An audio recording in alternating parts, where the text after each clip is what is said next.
Hey everybody, Rich with Prep U on YouTube. Obviously, you know that because you're watching YouTube. Hey, listen, it is Thursday, so if it's Thursday, it's got to be range tip of the week. And hey, I'm sure you all read the bio for this video and you saw the title and everything. We're doing something a little different over the next 4 weeks. We're actually going to take, and I've got it right here, I'm going to take it apart today as part one and show you some stuff. I bought, well, I should say, go back. My son and I, bought a pair of Mosin Nagants, 2012.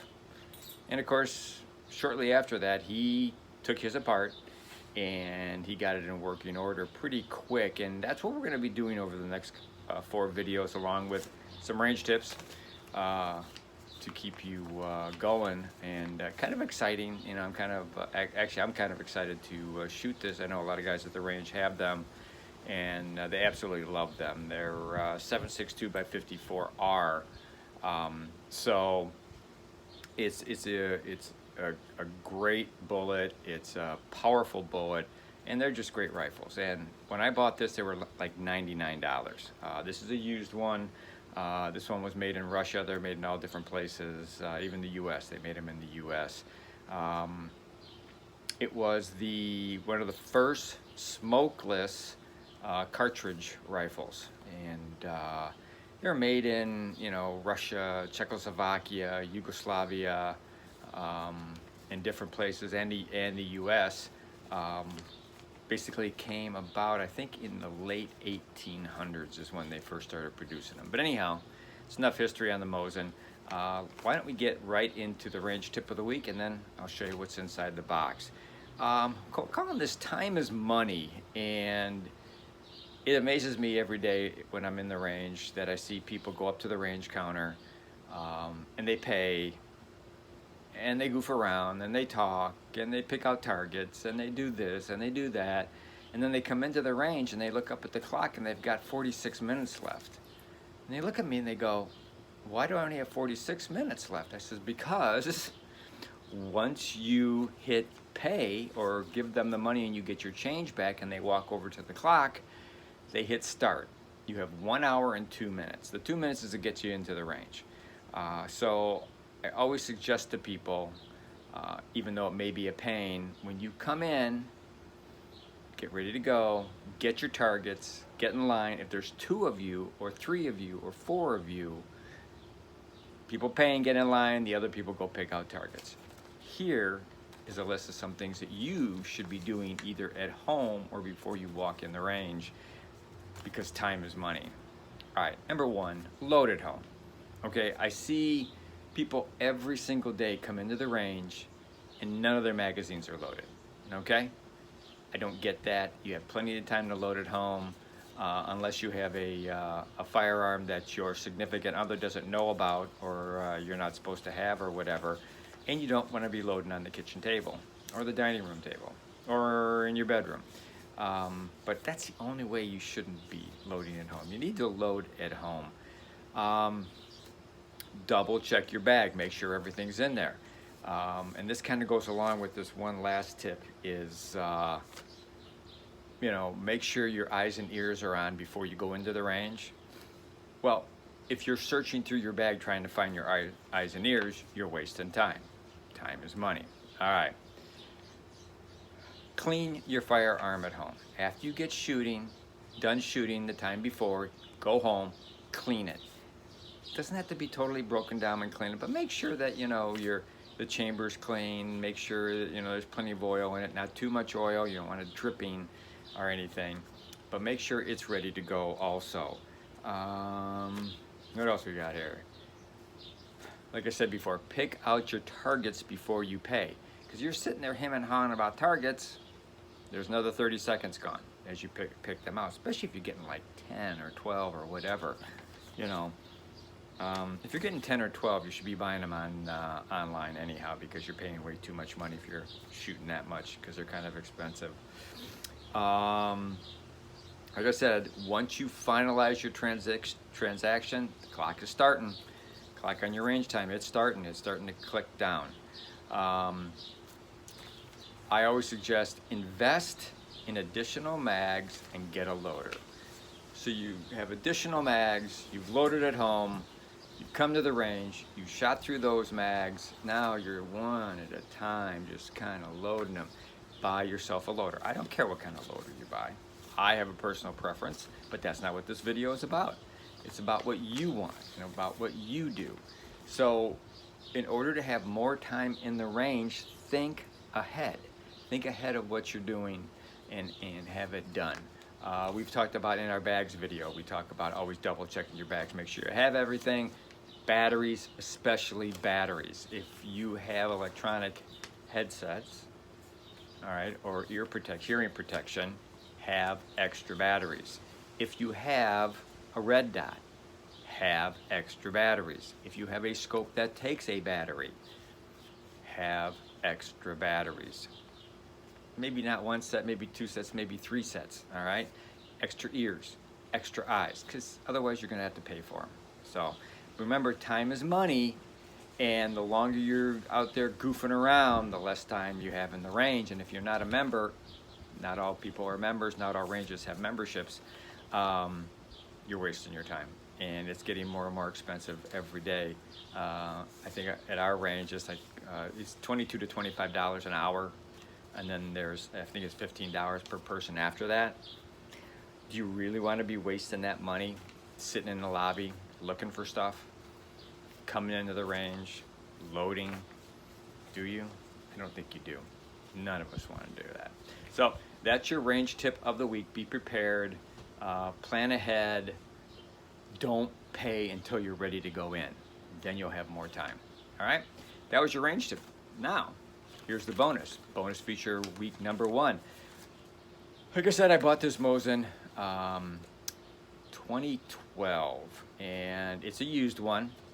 It was built in the 30s, so who knows? Maybe it was used in World War II. I don't know. Maybe it was used in Korea.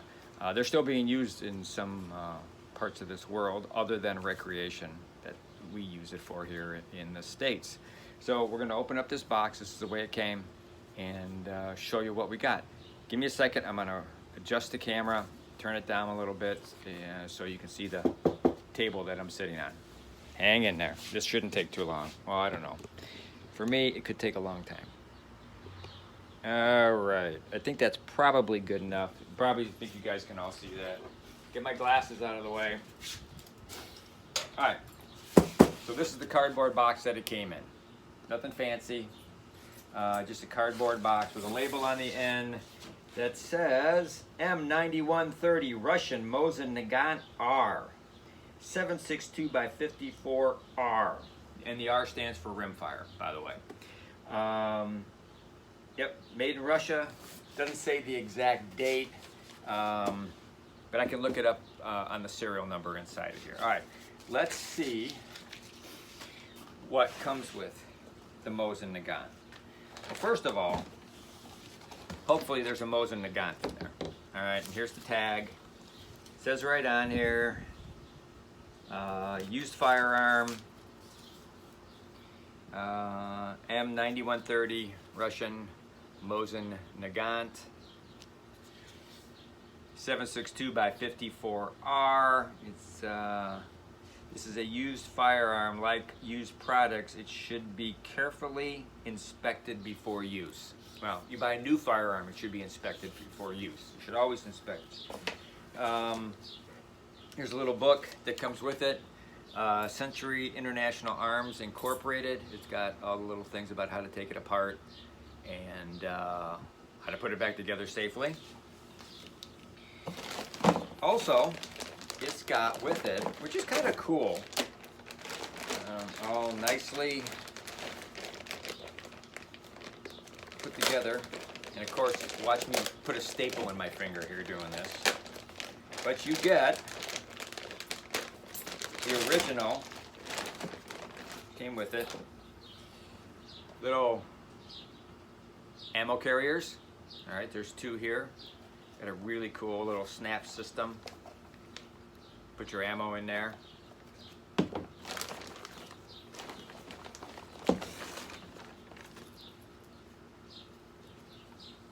Comes with your sling, the original sling that came with it.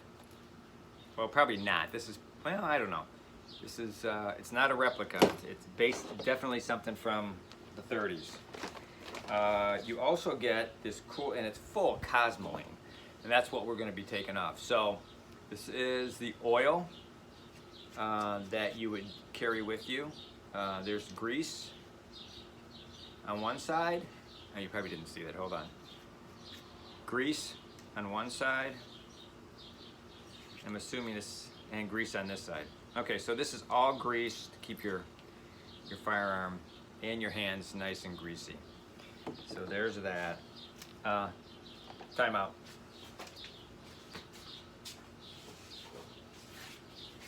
All right, grabbing some Kleenex. All right, so, and then inside here,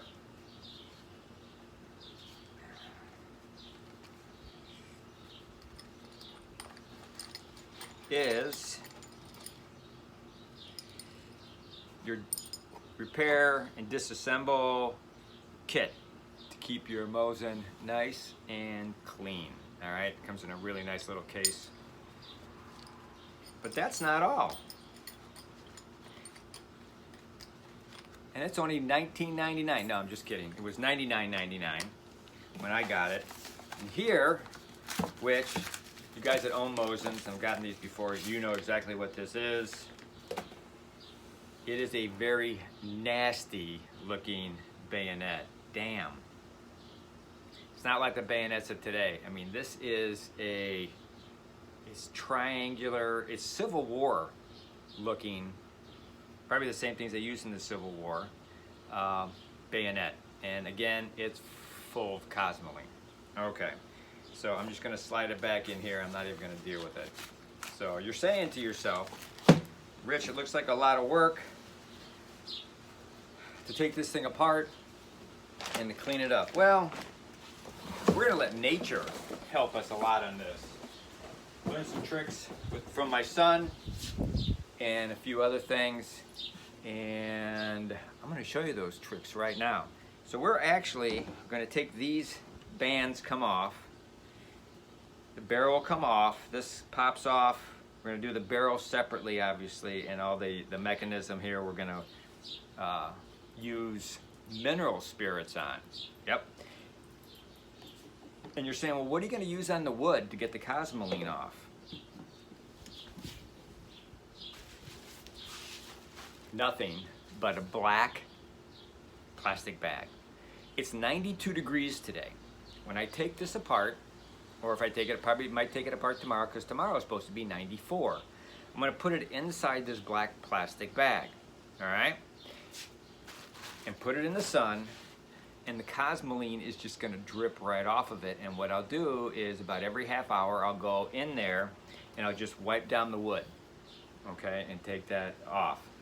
I have a metal pan for all the parts, the metal parts, and the cleaning rod that comes with it. It'll come apart once I get the cosmoline off a little bit. You can see it. Here it is right here, the rod for the barrel. To clean it, it's kind of stuck on there with all the cosmoline actually on the wood, and it's kind of tight in there, so I can't pull it out and show it to you. Hopefully by video 3 we'll be able to show that to you. What about the barrel? What am I going to do with the barrel? Well, I learned this on the internet the other day. Going to take a large piece of PVC with an end cap. I'm going to stand it upright. When the stock is off the barrel is going to go in here, then, and not before, then you'll pour your mineral spirits in here to cover up the barrel, all right? And you'll let that sit, and you'll wipe it off, put it back in until you're happy that it's totally clean of cosmoline. So really all we're going to use for cleaning mineral spirits, PVC pipe with an end cap, and a black plastic bag. That's it. That's all we're going to use. The tools came with it. I actually have an extra ammo thing that my son gave me from his, because he's not using it. So we actually have 2 of those to put on a belt. That could look like a real turn of 2 century ago soldier with all that stuff. But that's what we're going to be doing over the next 4 tips from the range. So there it is, and that's really the end of this video. Let me move some stuff around here. If you've never dealt with Cosmoline before, what a mess. But there it is. So that's it for this week's range tip of the week, and we're showing you the Mosin that we're going to get ready for firing, and if I get permission at the range, since I don't belong to an outdoor range anymore, get a video shooting it, and hopefully it doesn't blow up on us. But that would be, that might make it for a good video. I might get a lot of hits on that one, and then use the money that I get for surgery. But anyhow, I digress. Anyhow, that is it. That's your range tip of the week. Subscribers, thank you. Please pass this along. Anybody you know that owns a Mosin, wants to buy a Mosin. I think they're like 125 bucks now. I actually want to get a couple more. I want to get one made in the 40s, and then I'd like to try to find one that's made in 1900, or the 1800s. That would be very cool to get that. Hard to find. Probably have to buy that from an auction house. So that's it. And man, that sun is bright, and I'm gonna say adios as we always close our videos. Always be aware of your surroundings. Always make sure you have plenty of food. You're stocked up to bug out or shelter in place. And please, prep like your life depends on it, because it does. Thanks a lot. Take care. Enjoy.